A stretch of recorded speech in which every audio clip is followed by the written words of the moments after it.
This video is closed captioned. New Zealand isn't the first place that comes to mind when one thinks of the perfect vacation getaway.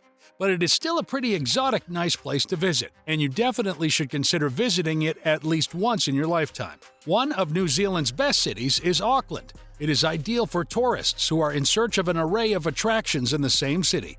So, continue watching this video to learn more about the things you can do in Auckland. If you enjoy our videos, join us on our journey around the world by subscribing to our channel. Please click the bell icon to get notified when we publish a new video. Okay, so the first question that comes to mind when deciding about a location is the time of the visit. Well, Auckland is located in the southern hemisphere, which means that while most North Americans are coping with snow and cold temperatures, the Kiwis are relaxing on their beaches. The climate in this area is generally mild. Summer is the most popular period to visit the city, lasting from December to February. During this time, many Kiwis also take vacations, making things even busier. The days are long and sunny, and the evenings are cool. In the summer, the average daytime temperature in Auckland is around 25 degrees Celsius at 77 degrees Fahrenheit. Fall is one of the greatest periods to visit the city, and it lasts from March through May. The crowds have thinned, costs have dropped, and the weather has remained pleasant. Summer lasts from June to August. This is the most cost-effective time to travel because flights and lodging are frequently inexpensive. Although snow is uncommon, it can be windy and damp, making it appear cooler than it is. During the day, temperatures are around 7 degrees Celsius, that's 45 degrees Fahrenheit, so be sure to dress appropriately. Although there is no poor time to visit Auckland due to the high cost of living in New Zealand, the shoulder season is perhaps one of the best seasons to visit if you're on a budget. Okay, now that we have covered the time, let us discuss what you should be doing in Auckland. You should explore the Hauraki Gulf. Scuba diving, fishing, boating, sailing, and whale viewing are all available in this coastal area. Visit Rangitoto Island, a volcanic island in the Gulf. For some, hiking the summit is reachable in 4 hours, and there are some lava tunnels at the summit to explore. Go to Motuihe Island and relax on the beach for a more soothing experience. Visit the old mansion home on Kawa Island, which dates from 1845, to learn about the region's history. The largest island in the Gulf, Waiheke and Great Barrier, are also worth seeing. New Zealand is noted for having a population of sheep that outnumbers people. There are approximately 6 times as many sheep as people in the country.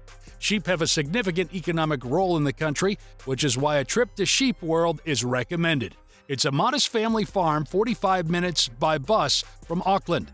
You'll be able to watch how sheep are raised and shorn at Sheep World, as well as learn about the wool-making operations that follow.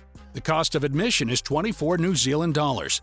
If you are looking for incredible deals, then don't miss out on a visit to the Otara Flea Market. This big Polynesian and Maori market takes place every Saturday. It's the city's most famous market, located 20 kilometers from downtown, and you'll find a bit of everything here.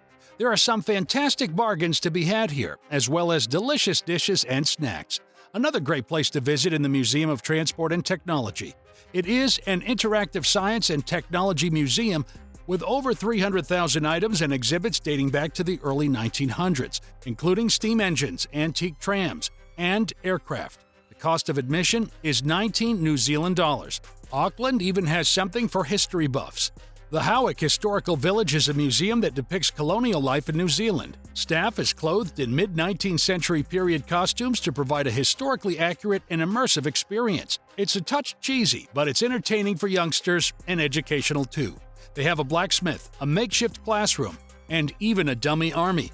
The cost of admission is 16 New Zealand dollars. The Waikumete Cemetery is another option. The cemetery, which covers 266 acres, is home to approximately 70,000 people, including around 300 Commonwealth soldiers from World Wars I and II. Every day, guided tours of the cemetery are given to learn more about the grounds and the people buried there. The cost of a tour is 5 New Zealand dollars. For those wishing to get their adrenaline racing, A.J. Hackett, the guy who pioneered modern-day bungee jumping, has 2 jumps available in Auckland. The first is a 40-meter drop from the Harbour Bridge, which dunks you into the ocean. It costs 132 New Zealand dollars. The Sky Tower also has a 192-meter leap, and it costs 225 New Zealand dollars. If you don't want to bungee jump, AJ Hackett also does a skywalk around the outside of the Sky Tower, which allows you to walk around the outside of the tower for a 360-degree view of the city. You're linked to safety lines, so you won't fall. The Sky Tower walk costs 150 New Zealand dollars. However, if you guys are looking for some watery fun, then you can always go snorkeling on Goat Island. Goat Island is a small island within a designated marine reserve that is only 800 meters from the beach. It's one of New Zealand's best snorkeling places, with a plethora of colorful fish to see. For snorkeling equipment and a guide, expect to pay roughly 75 New Zealand dollars. Expect to pay approximately 110 New Zealand dollars for equipment and a guide if you wish to scuba dive. Rent a Cleariac if you'd rather keep dry. Clear kayak. Rentals along the coast cost roughly 60 New Zealand dollars for 30 minutes. Kayaks fit 2 people. Now, let's talk costs. If you are on a budget and want to limit your costs, then dorms with 6 to 8 beds cost between $25 and $30 per night in New Zealand dollars. Most hostels feature free Wi-Fi and self-catering facilities if you wish to cook your own food.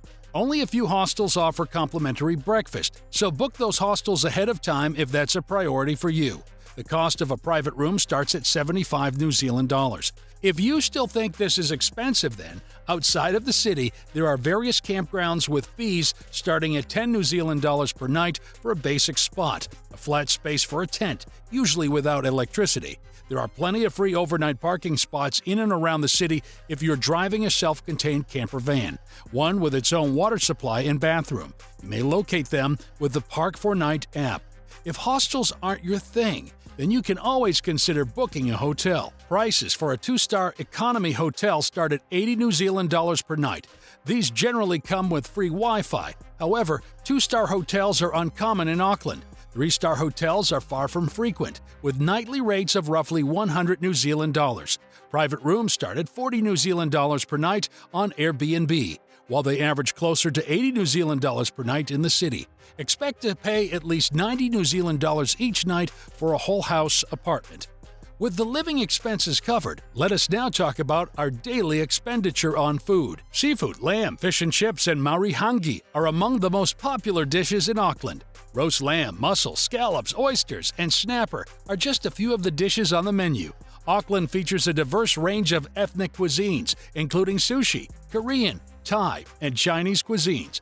A 3-course restaurant meal with a drink costs roughly 45 New Zealand dollars, whereas a budget supper of traditional cuisine costs around 18 New Zealand dollars. A fast food combo lunch like McDonald's can set you back approximately 12 New Zealand dollars. A small pizza costs roughly 14 New Zealand dollars, while Chinese cuisine costs around 10 to 15 New Zealand dollars. A beer will set you back 10 New Zealand dollars, while coffee or cappuccino would set you back 5 New Zealand dollars. The cost of bottled water is 3 New Zealand dollars. However, you can always cut costs. Plan to spend 75 to 85 NZD per week on basic foods like rice, pasta, vegetables, and some meat if you choose to cook your own food. You cannot plan to visit a foreign country without factoring in the travel costs. That is the money you are going to spend on moving from one location to another. In Auckland, buses are the most popular mode of transportation in the city. The cost of a ticket starts at 1 New Zealand dollar and increases depending on how far you travel. For 10 New Zealand dollars, you can get an AT Hop card that will reduce ticket prices by 20 to 50%. The AT Hop card can be purchased at several locations throughout the city. A day pass costs 19 NZD with the Hop card. You can also take the local commuter rail to get to the suburbs. The price of a ticket in New Zealand starts at $3.50 in New Zealand dollars, or 2 New Zealand dollars with the Hop card. Some ferries sail between Auckland City, the North Shore, East Auckland, and the islands. The cheapest fare is 7.50 New Zealand dollars, 5 New Zealand dollars with AT Hop card. Keep in mind that some boats do not take the Hop card, so double check ahead of time. The distance between the airport and the city is about 45 minutes. And an express bus ticket costs 17 NZD one way. Taxis are also available, but they can prove to be a tad expensive. The rates start at 3.50 NZD per kilometer and increase by 2.65 New Zealand dollars each kilometer. We would recommend that you avoid taking cabs unless you have no other option or are sharing a ride with other passengers. Uber is also a convenient and cheaper alternative to cabs. You may have heard that some people rent bicycles to move around in Auckland, but these don't come cheap. A bike will set you back at least 35 NZD every day. Prices for a touring or mountain bike might reach 100 NZD each day. You can get a decent room for this amount of money, so carefully consider your choices. Hope your trip to Auckland is fantastic.